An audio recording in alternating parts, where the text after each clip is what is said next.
All right, here we are. Let me make sure I turn everything on here. Uh, I'll tell you in a second what's been happening. If you see me here, I got to get on to Ecamm again. Got to open up a couple of windows. I'll explain. I promise.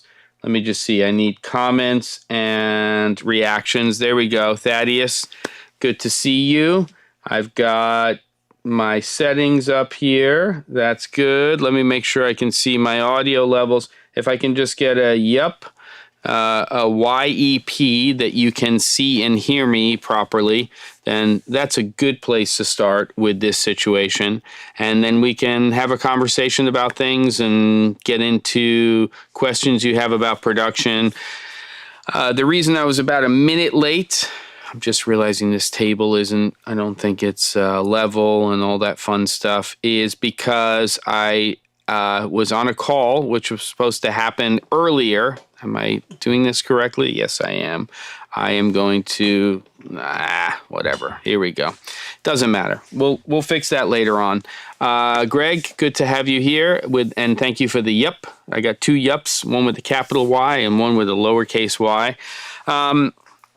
So call came in late, and then I wanted to do at least one of my episodes of the Daily Drop for the last two episodes of this week. So I just finished shooting that literally seconds before I went live. David, good to have you here. And, you know, it is Wednesday, July 3rd here in the United States of America, which means that as of about now, because it's 3 p.m. Pacific time, 6 p.m. Eastern time, the U.S. has sort of gone into a long weekend vacation mode. And that is especially true when the 4th of July is on a Thursday, because it's a 4-day weekend for virtually everybody. So I don't expect from this point forward to hear from anybody but friends over the next few days. I'm going to actually try, because I just came back from Los Angeles and was working through really Monday morning before I got on my flight. I've just sort of been working straight. So I'm going to take some time off with family and friends. And, you know, I'll be... I've got one more daily drop to shoot right after this live stream, and then I will be taking all day Thursday off, probably all day Friday, and we're going to get a pretty significant heat wave here in the Pacific Northwest, so maybe that's a beach day, because it's always much cooler on the Oregon coast than inland and in the summertime. And if we're going to be in the hundreds, it'll be in the 60s at the coast generally. So you could have a 40-degree difference. The advantage of where I live in particular is that we almost never have a heat wave where it doesn't get cool at night. So it's kind of like a saving grace, unlike when I grew up in New York and it just held the heat, you know. Think about Phoenix, Tempe, Arizona. One of my kids goes to school down there, and it can be 115 during the day, and it can go down to 95 to 100 at night. So I'm not dealing with that, but just being able to, in the middle of the day, go out to the coast for a few hours and do that is not a bad thing. And then I'll probably pick up with stuff again, work-wise, over the weekend, but 2 days for me is like fantastic. So there you go. I'm babbling, but that's the deal. So we're here with the weekly live stream. I'm just waiting for final confirmation from Ben and Caleb, but I think that the monthly Camera Flask is going to be next Wednesday, the 10th of July.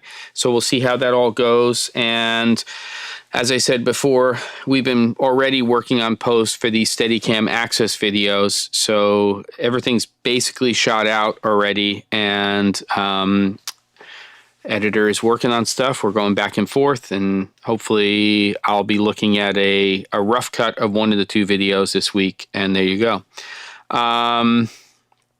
Philip, good to have you here. Forest Park area here. Not excited about the incoming heat. Going to check out Long Beach for the 4th. That makes total sense. Yeah, I mean, just Pacific Northwest coast is huge. I mean, it's, the fact that when they are hot on the coast, it's in the 80s, means you almost always have a place in the middle of the summer to go and just get away from it. And, they say that the coast gets busy sometimes. If you compare East Coast beaches to Pacific Northwest beaches in particular, I'm not talking about California beaches. I know as you start to get down to the Los Angeles area, they can get very, very busy. But up here, even a busy beach is sort of like an empty beach in New Jersey at the Jersey Shore. So what are you going to do? As always, with the live stream, you can put 106 is gross, Thaddeus. I forgot where you are again. I don't know why, but just post that. As always, an at the C47 if you want to bring up a topic inside of the chat, which is how these live streams are supposed to work. And just another piece of housekeeping, we had last month's contest, got it, San Jose, or challenge, the June challenge for the B&H stuff. And surprisingly, had a little bit more time for that challenge than the month before, but less submissions. So there were first, second, and third prize, prizes for the challenge. And there were so few submissions, there's only going to be 2. So there's going to be a first and a second place. So somebody's going to win the dry cabinet, and then somebody else the rolling C stand case. And I encourage people to get out there and actually do some of this, because there's free equipment that you can win. So to that end, one of the things that I wanted to ask anybody who's here on the live stream this week, what kind of challenge would you like? I mean, I like doing these photography ones because I think they are doable by people. You have a relatively, short period of time, but it's not produce a short film. The ask is not of a magnitude that it should take a tremendous amount of time. So what types of challenges would you like? And I'm not talking about the ones that we used to do where you would go on B&H's website and you had $10,000 and you had to put together a cool camera kit. I think that works very well for Camera Flask. I think these should be creative challenges where you're actually producing a work of some sort and submitting that and having it get reviewed. So if it's not going to be still photographs, which I think, again, are probably the most straightforward in terms of being able to do those.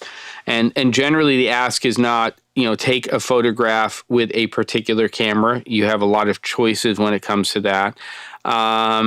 Is there something that you would like to see differently? And when I have a photo challenge, if I'm saying it's a black and white photo challenge and you have to shoot a black and white photograph, unless I'm specifically saying you need to shoot it on film, then you can shoot on any camera you want. It doesn't matter. So if you're going to shoot it on an Android smartphone, on an iPhone, you're going to shoot it on a mirrorless camera, you're going to shoot it on a film camera. It doesn't really matter. It just is that you are creating something that is inspired by whatever the basis of the challenge was.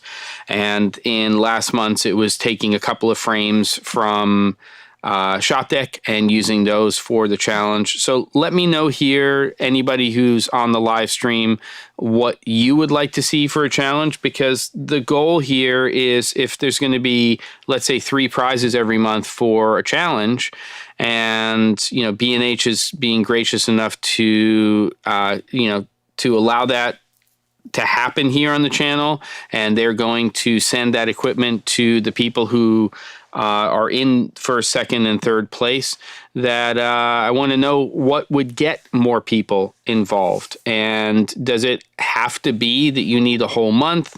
Sometimes I find that when you have a shorter period of time for a challenge or something to do, it actually is more immediate. And sometimes I prefer that. So I'd just be interested to see what people think about that. So what do we got? Give us some thoughts. It's quiet. I'm hearing crickets here in the chat. So put in at the C47 in there with a comment about what you think the challenge should be. If you want to start a topic today about lighting, about camera, you want to talk about food, because we're heading into a holiday weekend, at least here. And I think that during the summer, people are thinking about food and in a little bit of a different way. We kind of moved away from those braised dishes and stews and, things that are made inside, and we're moving outside and all that kind of stuff. Yeah. And David, I know that is one of the downsides of the B&H challenges, is that unfortunately they are US only in terms of the winners. That's just the way they're structured, and I can't change that, but they have to ship to a US address anywhere in the lower 48 or in Hawaii and Alaska. So my hope is that one day that will change. I have not heard any rumors of B&H opening up somewhere in Europe. And if they did, they would kind of have to open up in the UK and then separately in Europe, probably because of all the Brexit crap. Yeah, it's a real thing. All right, so what are we going to talk about? I got a nothing here. I'm hearing crickets. So what are we talking about? I want to get a topic going. We can talk about the challenge. We can talk about something production related. As always, with the weekly live streams as opposed to Camera and Flask, this will run its course. So if the chat is going kind of like crazy and we're going into topics and we're digging into things, then it'll go at a fast clip and an hour will pass, and that's what we'll do. If it's a little bit quieter, then the live stream will be a little shorter, and that's okay. There you go. At the C47 movement, motion, community, fireworks coming up for USA folks. So when you say that, Philip, are you saying that you want that to be something related to the challenges, or you just want to have conversations about these topics? So just clarify for me a little bit more specifically what it is that you are making a comment about, and if it is related to future challenges. And if that is a comment about future challenges, what more specifically are you thinking about? Niconian here, or Niconian here, depending on where you're from. Niconian for you. Z or Z6 Mark III talk. I don't have a lot of information about that camera. And I know it's relatively new. It sounds like they have downstreamed some of their technology from some of their higher end full frame mirrorless cameras into this Z6 Mark III. But if you want to just give me some info on it, Philip, that would be great. I'm assuming you either are considering getting it or you have gotten the camera and that you're shooting with other Nikon cameras. And yeah, let's start up on that. Yes, thinking about topics, future challenges. I mean, camera movement is great. Composition is great, though I just inherently think that that's going to be part of almost every challenge anyway. The community part, I'd like a little more clarification on, which would be great. But I like the idea of doing something with camera movement. Maybe it's the idea of seeing a particular shot and then trying to recreate that. I sometimes shy away from moving pictures because even though that's what we do for a living, it sometimes seems to be too much of an ask, but maybe it's not. So yeah, anything you can bring up like that would be great. Found an interesting reflector material. Whole Foods is now using insulated bags for perishables.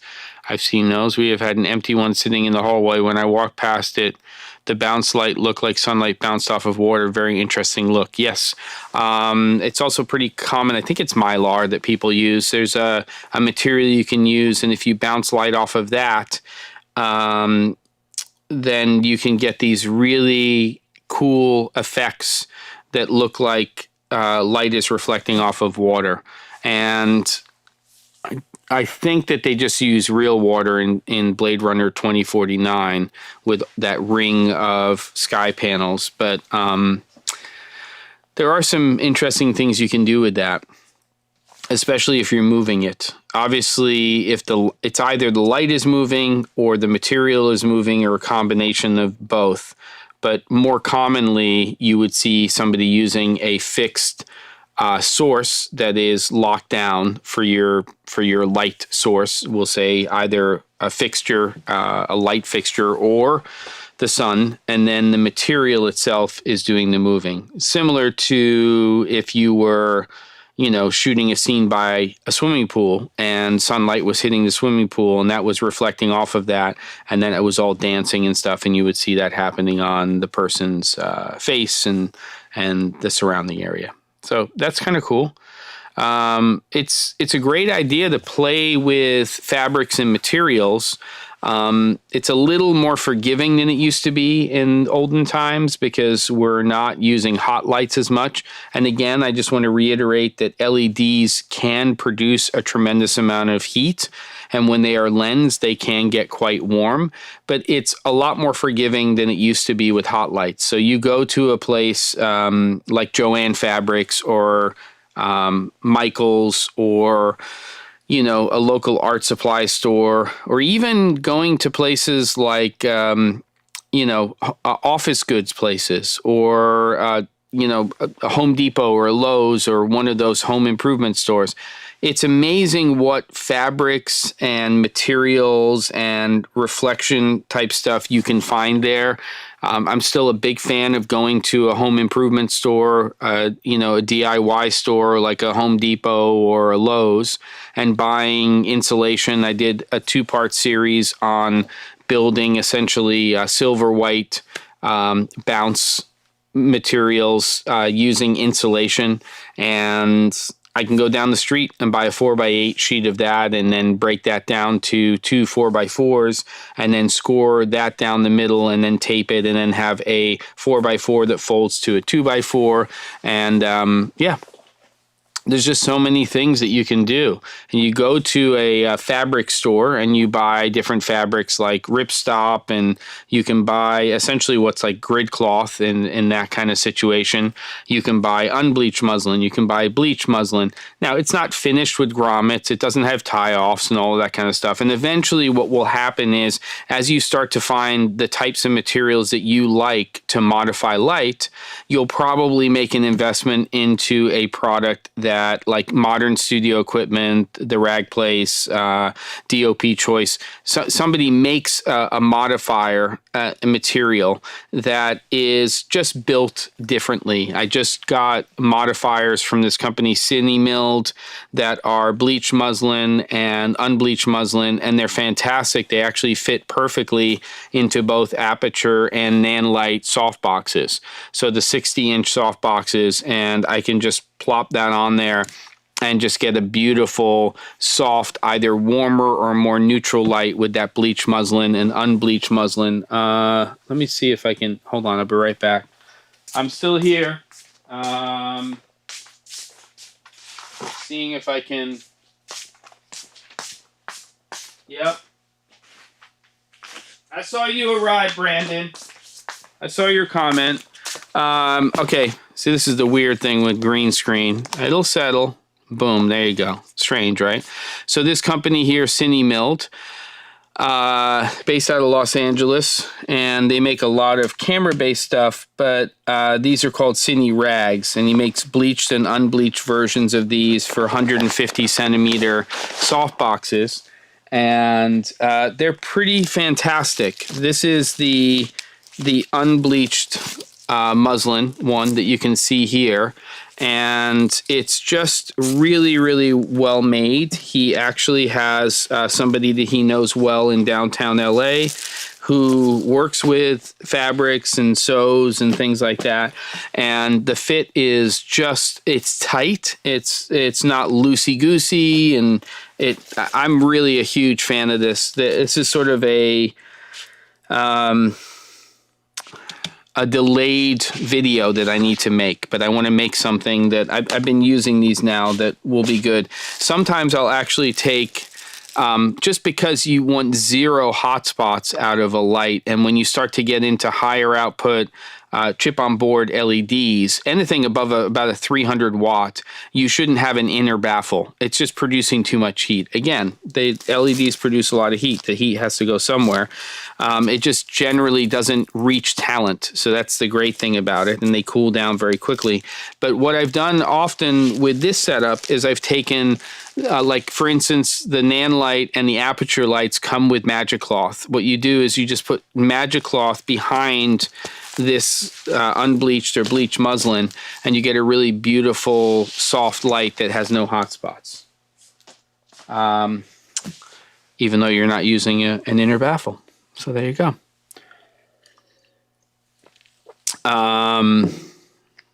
Better late than never. Finishing off a doc in OK while watching. I don't know what that means. You got to explain to me, Brandon, what you are talking about. All right. Give me info. I don't know what you're talking about. In OK, are you in Oklahoma? I think I need information here. All right. So, as always, what are we talking about? Where are we going with this? Fishing fishing off of fishing. Okay, that first word now, everything changes. Fishing off a dock in Oklahoma while watching. Copy. There you go. Hopefully you catch something. I don't know if you are U.S. based, what your plans are for food for this thing called the 4th of July, but I'd be interested to know, what is that in the frame? Something, I bet you it's this glass right here.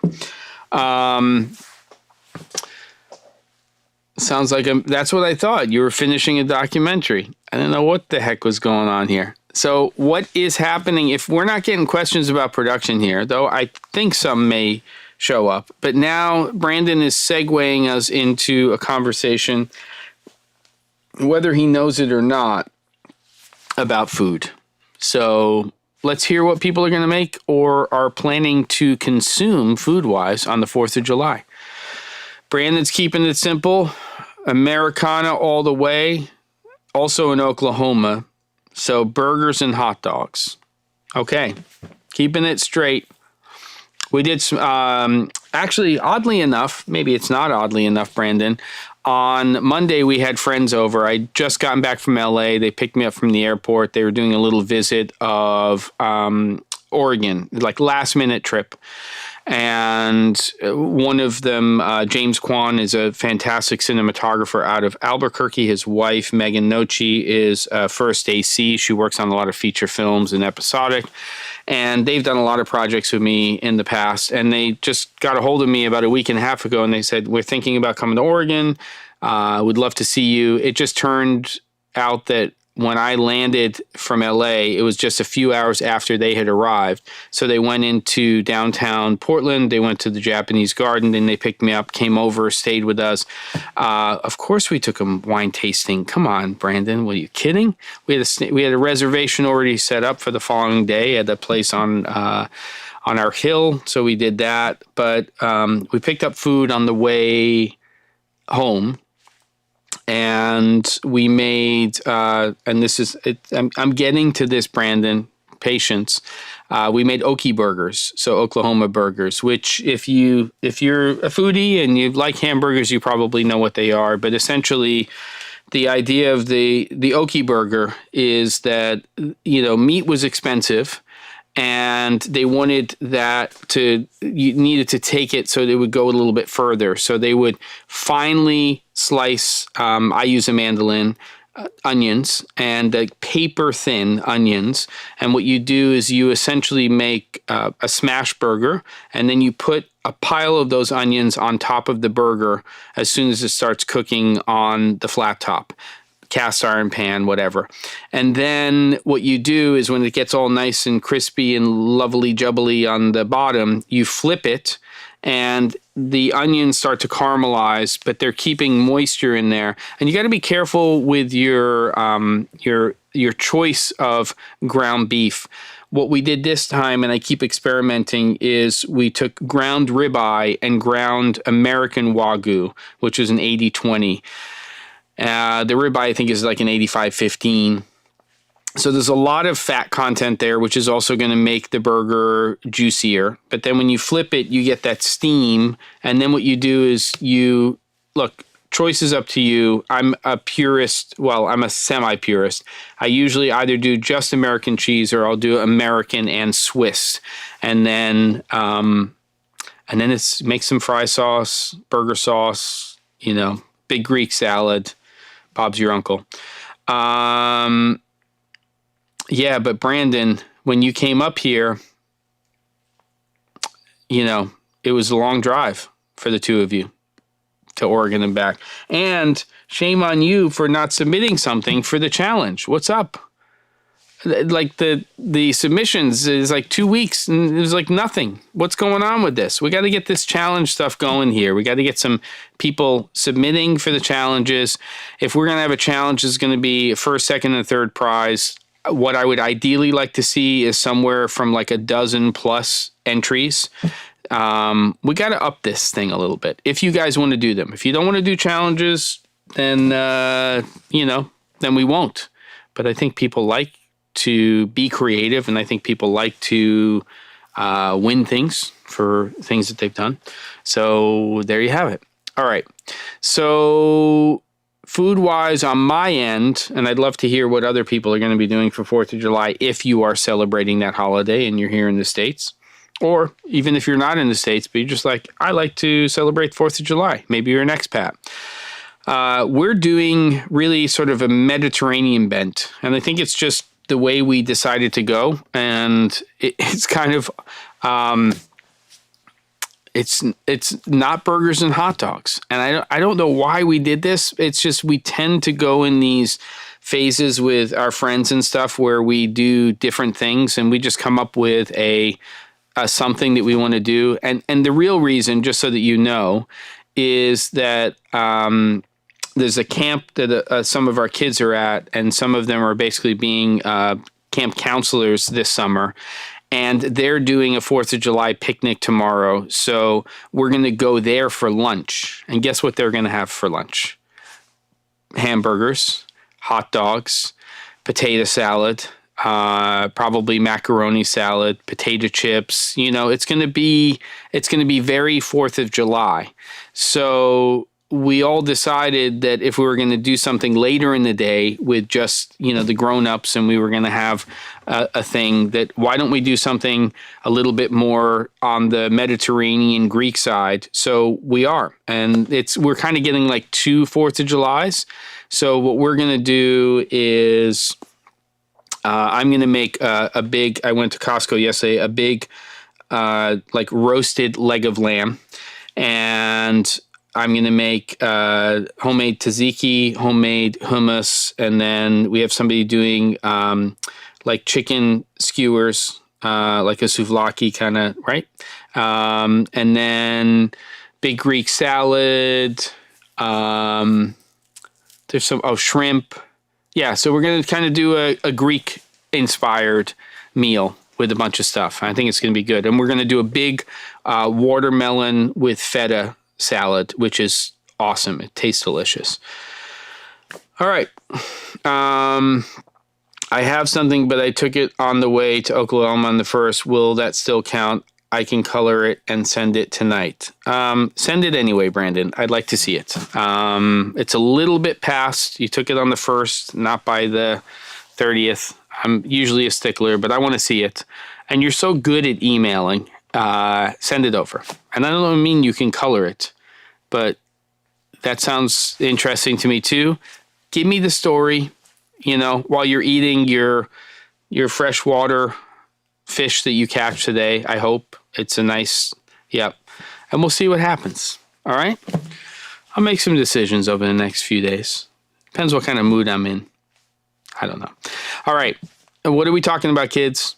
I think you got the lowdown on my side of what we're doing. It's going to be 2 4th of Julys, one traditional, one not. I mean, it just didn't make any sense to do burgers and hot dogs 2 times in a day.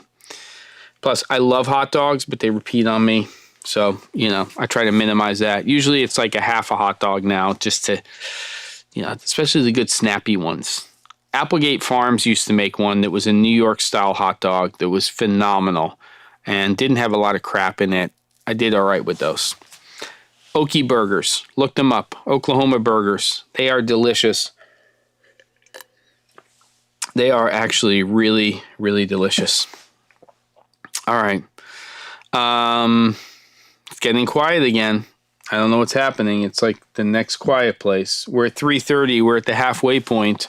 I've got another daily drop to shoot right after this, probably in this shirt again. I think I'm just going to do that. Maybe I'll change the background just for the sake of doing it. I don't know. We'll see what happens. I don't know. We'll see. All right, here we go. Show G Productions.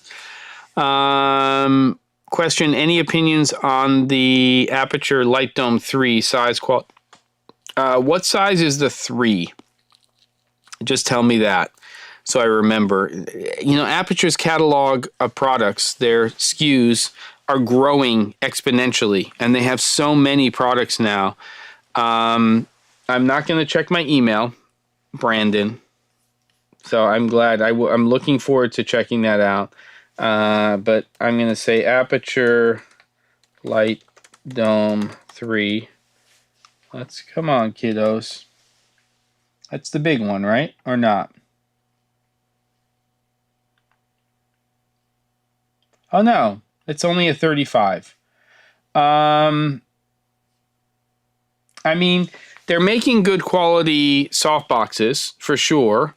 And for the price, there's some really nice stuff there. The Light Dome 3 is a 3-foot circular. It's okay. I really like larger softboxes. Like the one I'm using right now is about a 40-inch. That one's the Octa 3 from DOP Choice on the Kelvin light. You saw me flinch, yeah, when you mentioned the email. But I usually like larger. So like 150 centimeter, you know, the downside to that is the physical depth of the softbox. That's the challenge when you're using such a large softbox. But if your space can handle it, especially ceiling height, because you'll find it in a lot of situations where you're in a space that, because you want to light lots of different people and maybe some of them have glasses and you're dealing with lots of reflections that might be behind them because there's windows, that you want to get that softbox, you know, a little bit higher up. And because it has large surface area and it's a big light, you'll generally still be able to retain the catch light in the person's eyes. On a recent trip that I took to Vancouver, which I created some content around, I wanted to use a 60-inch, the 150 centimeter one, but I wound up going down to the 48-inch one, which is essentially a 4-foot softbox. To me, that's kind of like the magic size when you want to start to have a larger source, and I feel that way about flat, you know, frame-based modifiers as well. I'd like to have a 4x4 at least there. Yep. And then Brandon is still back on about the floors for this new studio space. Notice in your last video, the studio space, you had gray vinyl floors. How was that? It was okay. I mean, there's a lot of ambience in that space. You start to put some things in there like modifiers, sound blankets, things like that. It can help mitigate those problems. Ideally, in a situation like that, I would actually put something down on the floor underneath the talent, like a sound blanket or a moving blanket or a big rug or something like that. The main issue with that space, and especially because of the types of videos that we were creating, is that I kind of needed a clean floor because they were constantly putting the Steadicam access and equipment on, and that was kind of the issue. But, if you get your microphone close enough to talent and you have good equipment, microphones, quiet preamps. I was using the Mix Pre 6.2 and I was using the noise assist on channel 1, but I had a safety second mic without it. And that was 32-bit float. We're going to be able to work with that. But it was a lot of other things, Brandon, on top of that we had to do. For instance, they have some rack-mounted equipment that creates a hum. You're near Burbank Airport. There's a compressor that kept kicking in for an AC, HVAC system. So you have to mitigate all of those things, and then sometimes you just have to pause if you hear an airplane taking off. Luckily, Burbank's not LAX, so it's not happening every 10, 15 seconds. There's usually periods of time. It gets busier towards the end of the day, so it's a little tougher at the end of the day when it comes to that noise. But if you're willing to put things underneath talent to help mitigate the problem, it could help. It also has to do with how well insulated your walls and your ceilings are in your space. This particular space I'm in right now has a lot of insulation. I also didn't drywall it. So as a result, one of the advantages is that it's a very dead space to begin with. So a lot of it has to also do with how well it's treated. But just remember that the vinyl floor is reflective. It will reflect sound and it will bounce off, so it's not going to be as dead as you would have if you went with that low pile commercial carpet. The brand and model of the softbox I'm using right now is the Octa 3, which is made by DOP Choice. This one is specifically branded for Kelvin, and I'm using it with their EPOS 300. Yeah.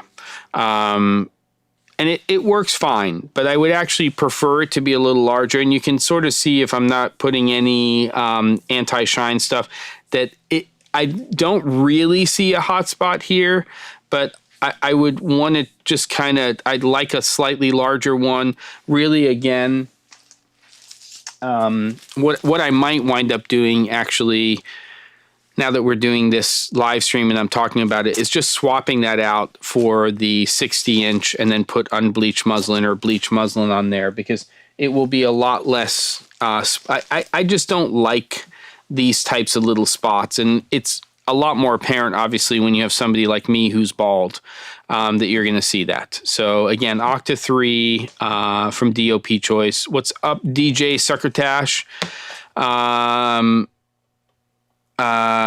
No problem at all. You're busy off there in Toronto land, and go do your thing and have a good 4th of July. We'll catch up soon, and I appreciate the comment there. And also for your engagement and comments for the daily drop. And I do really appreciate that. I do sometimes have to play a little bit of catch up when it comes to replying to the comments. I have some that are a little bit backlogged because of this trip to LA, but I will start to jump into those probably later today or tomorrow and start to answer some of those. And it is important to me that I am doing that. So, yeah, I mean, that engagement, obviously I want subscribers to go up. I want the community to grow larger, but it's that engagement which is so important overall. We'll have sound treatments and our ceiling is acoustic tiles. It'll probably be okay. I mean, look, you got to go with your gut here, Brandon. I've told you the things that I'm concerned about when going with vinyl tiles. Any hard surface is not ideal. That said, in this space, I have a very dead space. Most of the space in here is poured concrete. But what I do is I put down rugs and things like that in different places. So under this table here and in front of me over there is a large rug. It's like an 8x10 rug. I'm standing right now on concrete. That said, look at where my mic is, right here. And I have a reflective hard surface in terms of a table. These are just the realities of spaces and what you're doing. I would make sure that, you're not getting that kind of tile that is super, super slick though and shiny. I think that's a problem. If you can find something, if you're going to go that route, that's a little bit more matte, a little less reflective, and I don't mean acoustically, I just mean visually, like if light hits it, it gets reflective and you get weird specular highlights, I wouldn't lean towards that. So go with something that's very neutral. Again, a middle gray. I probably wouldn't go white. That could create problems. Black will just suck up a lot of the light in the space, but a neutral middle gray color should work out quite well if you're going to go with vinyl tiles. And then if you're not going to go with that, still kind of a middle gray when it comes to a low pile commercial carpet. That's what I got for you. All right, that was a real thing. We got into something there. What else do we have? Do we want to talk about any other things? I'm totally happy to if you put an @the_C47. As you know, with the weekly live streams, these things can go for a full hour. They can go for 40 minutes. They can go for a half an hour. They rarely do. Usually we sort of sit somewhere between 45 minutes and an hour. All right, here we go. Greg says, how often do you shoot with filters in front of the lens like black mist? Very rarely, Greg, though I have been experimenting with filtration beyond ND and polarizers more and more for certain things. I do actually have a filter in front of the lens right now. It's a Black Fog 1. If I put the Black Fog 2 on there, I find it to be way too strong. And it's still not my favorite in terms of, matching with this particular background environment. But I'm happy to go grab a Black Fog 2 so you can see the difference between the density of a 1 and the 2. And the densities with filters don't always correspond to jumping from one filter to another, meaning like a Night Fog 2 and a Black Fog 2 are going to have very different properties when it comes to halation and, diffusion and things like that. And so they're not always going to be the same. I don't generally use something like a Pro Mist or a Black Mist. They're nice. They can kind of take the edge off of our, our high resolution Sharpie Sharp lenses and sensors nowadays. Glimmer glass, there's a whole bunch of them out there. So do you want to see that Black Fog 2 in comparison? It's pretty easy for me to go grab it, and I can actually just show you. This is Black Fog 1 intensity right now, and it's doing a little bit of something. A little bit of the environment is kind of wrapping. If I put the Black Fog 2 on, I think you'll see that it just goes a little bit too far. Just got my first, Daniel, good to have you here. Big boy diffusion filter, a Black Pro Mist 1, a bit heavy on diffusion at that strength, especially at longer focal lengths. Yeah, you could definitely go with a lot of people for things like Pro Mist filters will go glimmer glass. They'll go like an 1/8 or a 1/4, maybe a 1/2. And there's two schools of thought when it comes to which strength or density to use at different focal lengths. Some feel that when you're wider, you should have less density in the filter. And then when you go longer lens and tighter, then you go higher density and you can feel the effect of it more. I kind of feel a little bit different. I feel like I want a heavier density for a wide shot oftentimes. Maybe that's just an establishing shot, so you feel that diffusion or whatever that filter's doing in terms of that effect. And then when you go in tighter, go with a lower strength because you want to make sure that the eyes are tack sharp and stuff like that. You're already going to get compression with the background, which again, it's debatable which is the best way to go. Brandon, good to have you here. Glad the family's calling. go have some fun, catch some fish, cook some stuff, and away you go. So do we want to put the Black Fog 2 on there right now? I haven't had a yay or nay, so I'm holding off on that. But if you want me to do it, I can go grab it and get her done. So just let me know what your thoughts are, and I'm looking out for that. We're about the 45 mark right here. The Army photo guy, what's up? Are you the person who submitted a photograph last month for the challenge? Maybe. If you are, let me know. Are you based in Hawaii? Am I wrong? Okay, Greg, what situations would drive you to filter? Well, the most common are going to be neutral density, just to be able to get that stop that you want to shoot at, especially when you're dealing with lots of, ambient light.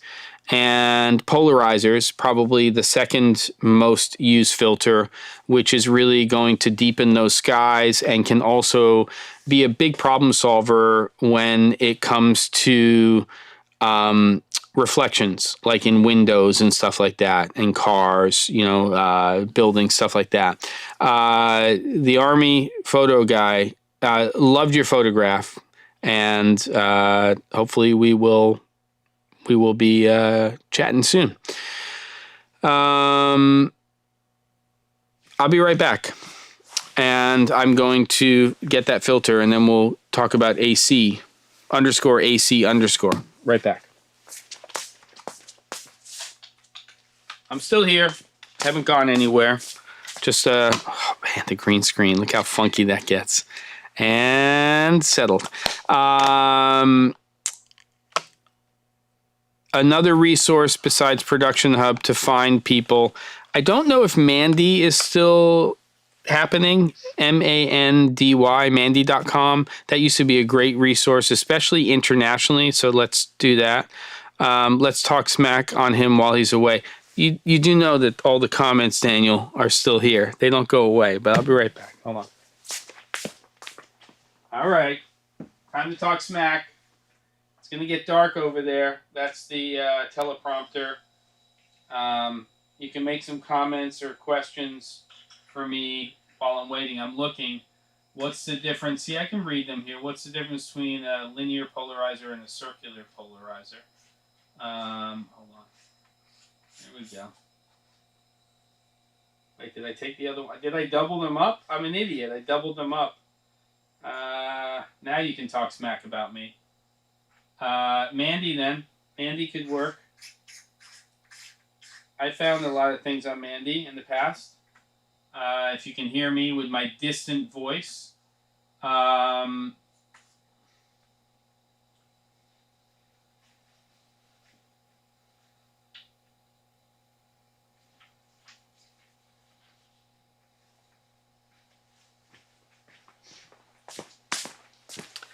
It's going to take a second. Here we go. There's Black Fog 2. Definitely a little bit more extreme. You can definitely feel that a little bit more, especially around here. It's kind of wrapping a little bit. And yeah, there you go. I don't really use linear polarizers, either ones that are rotating. So you're going to take like a 4x5 or a 4x565, and you're going to have a rotating filter that's going to be larger in a matte box, or a circular one, and you're going to turn it. And that's basically taking those rays and concentrating. It's an optical thing. I'm not an expert on this stuff, but when you do that, what you're doing is you're changing the way that light is hitting through that filter and then being captured by your camera, and then you can deepen the skies, you can lighten them up, and then you can also handle reflections. And effectively, a very ND filter is like generally two polarizers put together. And one is rotating, the other one is static. But I don't really know exactly how I guess a linear polarizer is just, if you're not rotating it, then the light is hitting it the way it's hitting it, and you're going to get the effect that filter is going to give you in that particular position as opposed to rotating it. Because there's obviously something about the way a polarizing filter is designed so that when you rotate it, there is a difference in terms of how that light is captured from that. Beyond that, I don't know. And anybody here, this haze, we'll call it haze for now. That's just because I'm more diffused. It looks more flattering, Daniel. Let's be honest. We should be seeing that move even ever so slightly. So the fact that it's locked off, and also the fact that it's not completely realistic, and I don't know exactly what this AI generated piece of equipment is. It kind of looks like a dystopian version of Mickey Mouse or Wile E. Coyote. I don't know. It's like looks like ears, but what are you gonna do? It's here. We embrace it. We go with it. That's the way it's going to be. And now look at what happens, kids. When we start doing things and we start talking about things, time flies. 3:52 p.m. Pacific time.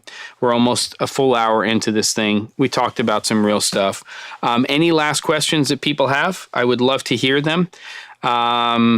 Since I have said to Brandon, who took a photograph for the June contest on July 1st, that he can send his in. If anybody had one and they're like, I just missed the deadline, but I had taken one on the weekend and forgot to send it in, just send it in to challenge@thec47.com. Wikipedia has a good article about polarizers. Maybe I'll read that. I like edumacation. It is important. Anytime I can learn more is a good thing. You're never going to know everything about every subject, though there are some people who it seems like they do.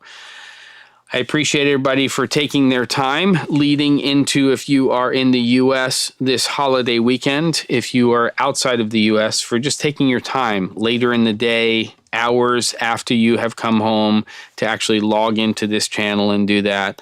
I still kind of believe that people show up here and take their time, and I really appreciate it. It does mean a lot to me, and I hope that over time you are learning some things on the channel when it comes to the daily drops and the weekly live streams and all that kind of stuff. Here we go. One more time, the quick details about the submission process dates. Thanks. Well, it's already passed for the June contest or challenge. We will do another one in July. I just have to figure that out. But that one was basically a challenge. There's 2 episodes on it on the channel, so just check the daily drop for all the details. But effectively, 2 reference frames from Shot Deck that are to hopefully inspire you for a still photograph that are based on, or at least inspired by, those images. Yeah. And they were supposed to be in by Sunday, this past Sunday, for review. And we got submissions, but not nearly enough. The Army photo guy came in strong, I just have to say. And there you go. So again, thank you everybody for subscribing, being a part of the channel, engagement, comments, reactions, all those things. And if you are here for the replay, thank you for watching the live stream at a time when you can, because I know not everybody can show up for these. This is the time that I can generally do it, unless I'm out on the road doing a job. If I look a little diffused right now, you can blame it on the black fog too. Earlier it was the black fog 1. And again, have a great holiday if you're in the U.S. and everybody else have a great weekend. I'll see everybody soon. Next week, Camera Flask, almost sure. I'll post it as soon as I get confirmation. Take care.